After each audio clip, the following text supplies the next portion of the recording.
नमस्कार दोस्तों, स्वागत आप सभी का एक बार फिर से चैनल में। दोस्तों, जीएसटी रजिस्ट्रेशन में बहुत बड़ा अपडेट आया है, चेंज आया है और इस चेंज के अंतर्गत एक नया रूल इंसर्ट किया गया है, जिसके तहत जीएसटी रजिस्ट्रेशन अब मात्र 3 दिन में टैक्स पेयर को मिल जाएगा। आफ्टर एप्लीकेशन पोर्टल पे अप्लाई करने के 3 दिन के अंदर मिल जाएगा। तो क्या ये सबको मिलेगा? क्या ये सबके लिए एप्लीकेबल है? रूल 14A एग्जैक्टली है क्या?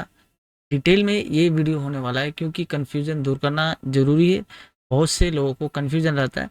तो क्या डिटेल है इस सेक्शन का और जीएसटी में आए नए इस बदलाव का, आज की वीडियो में हम लोग जानेंगे। लाइक से करके चैनल को सब्सक्राइब कर लीजिए। चलिए हम लोग स्क्रीन पे चलते हैं। तो अब जीएसटी रजिस्ट्रेशन में आए इस अपडेट के लिए, नया जीएसटी रजिस्ट्रेशन के लिए एक नया रूल अप्लीकेबल आ गया, नया रूल इंसर्ट किया गया जीएसटी रूल में, जो कि है 14A।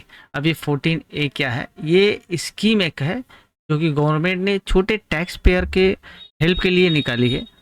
जनरली जीएसटी रजिस्ट्रेशन लेना छोटे टैक्स पेयर के लिए दिक्कत होती है, बहुत सारे प्रॉब्लम होते हैं, समय लगता है, डिपार्टमेंट आना जाना होता है, डॉक्यूमेंटेशन लगता है, काफ़ी समय लगता है। तो ये सारा प्रोसेस को ईज करने के लिए अब गवर्नमेंट ने ये स्कीम निकाली है छोटे टैक्स पेयर के लिए। किन के लिए? जिनका जो monthly output tax liability 2.5 lakh से कम अगर है, तो 2.5 लाख से ज़्यादा है तो नहीं है उनके लिए ये स्कीम। सिर्फ 2.5 लाख से अंदर वाले, मान लीजिए 2 lakh, 1.5 lakh, 1 lakh monthly output tax liability, यानी कि मंथली जो पेमेंट का टैक्स लायबिलिटी जो है वो। अब ये कैसे होगा? इंक्लूड होगा सारा, CGST, AGST, IGST मिलाएगा जो भी है, लोकल आपका लायबिलिटी प्लस आपका इंटर स्टेट लाइबिलिटी दोनों मिलाकर 2.5 लाख के अंदर में है, वो इस स्कीम का फ़ायदा उठा पाएंगे। इसके लिए क्या करेंगे? मान लीजिए टैक्स लाइबिलिटी 2 लाख रुपया है और वो जीएसटी रजिस्ट्रेशन लेना चाहता है कोई भी छोटा टैक्स पेयर। तो अब उसको क्या होगा? जब पोर्टल पे जाकर खुद से रजिस्ट्रेशन ले पाएगा, वो भी आपको मात्र 3 दिन के अंदर उनको मिल जाएगा। ठीक है, जिनका 2.5 लाख से ज़्यादा है ये उनके लिए स्कीम नहीं है। तो जब वो पोर्टल पे जाते हैं हम, तो जीएसटी रजिस्ट्रेशन के लिए REG 01 फाइल करना पड़ता है। वहाँ पे अभी एक नया ऑप्शन आएगा, GST registration under rule 14A। अब जब भी रजिस्ट्रेशन करेंगे REG 01 में, तो इस फॉर्म को जब फिलअप करेंगे, वहाँ पे आपको ये वाला एक ऑप्शन मिल जाएगा, रजिस्ट्रेशन अंडर रूल 14A। वहाँ पे जाकर यस सिलेक्ट कर देना है। ठीक है, नो नहीं करना है, यस सिलेक्ट कर देना है। यानी कि आप ये कंफर्मेशन दे रहे हैं कि हम जो है रूल 14A के अंतर्गत रजिस्ट्रेशन चाहते हैं। उसके बाद आपको जितना भी प्रोसेस है वो सारा कंप्लीट करना है। एक इम्पोर्टेंट बात और है, जो भी ऑथोराइज सिग्नेटरी होगा उसका आधार ऑथेंटिकेशन जरूरी है। आधार ऑथेंटिकेशन होने के बाद 3 दिन के अंदर आपको रजिस्ट्रेशन मिलेगा। मान लीजिए आधार ऑथेंटिकेशन नहीं हुआ और वहाँ से भी आप काउंट करेंगे कि समय ज़्यादा लग रहा है, तो ऐसा नहीं है। रजिस्ट्रेशन कंप्लीट होने के बाद, आधार रजिस्ट्रेशन कंप्लीट होने के बाद आपका जो 3 वर्किंग डेज के अंदर में ये रजिस्ट्रेशन आपको मिल जाएगा। ये इस स्कीम और ये नया रूल के अंतर्गत में नई चीज़ें आई है। अब पोर्टल पे जैसे फाइल करेंगे आप, फाइल करने के बाद मान लीजिए आधार ऑथेंटिकेशन आपने कंप्लीट कर दिया। आधार ऑथेंटिकेशन कंप्लीट करने के बाद जैसे ही आपको ARN एप्लीकेशन रेफरेंस नंबर एक जनरेट होता है, जैसे ही जनरेट होगा वहाँ से आपको 3 वर्किंग डेज के अंदर में आपको रजिस्ट्रेशन जो है वो आपके पास आ जाएगा।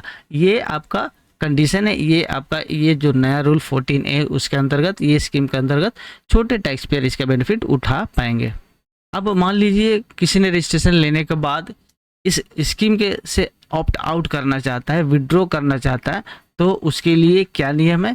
उसके लिए नियम है कि भाई सबसे पहले आपका जितना भी पेंडिंग ड्यू रिटर्न्स है वो आपका जो है कंप्लीट होना चाहिए बिफोर गोइंग फॉर विड्रॉवल। इस स्कीम से बाहर निकलने के लिए अगर आप जा रहे हैं, अप्लाई कर रहे हैं, तो उसके लिए आपको मेक श्योर करना होगा विड्रॉल से पहले आपका जितना भी पेंडिंग रिटर्न्स है वो फाइल होना चाहिए। और अगर आप अप्लाई कर रहे हैं विड्रॉल के लिए बिफोर 1 अप्रैल 2026, तो आपको एटलीस्ट 3 मंथ का जो है मस्ट बी फाइल, आपका जो 3 मंथ का आपका जो रिटर्न है वो आपका फाइल होना चाहिए। और अगर आप 1 अप्रैल 2026 के बाद या 1 अप्रैल या उसके बाद जो है अप्लाई कर रहे हैं, तो एटलीस्ट 1 टैक्स पीरियड का जो है रिटर्न आपका फाइल होना चाहिए। ठीक है, कोई भी पेंडिंग अमेंडमेंट कैंसिलेशन का एप्लीकेशन आपके रजिस्ट्रेशन के अंडर में नहीं कंटिन्यू होना चाहिए, यानी कि सारा क्लोज होना चाहिए अंडर दिस रूल, तब जाकर आपका जो है विड्रॉवल का एप्लीकेशन जो है वो आप कर पाएंगे, विड्रॉवल ले पाएंगे।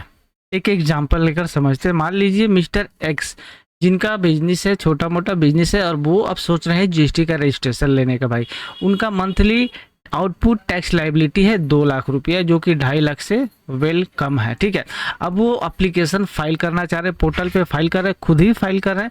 तो वो जब फाइल करेंगे REG 01, वहाँ पे उनको एक ऑप्शन जो मिलेगा रजिस्ट्रेशन अंडर रूल 14A, वहाँ पे वो येस सिलेक्ट करते हैं।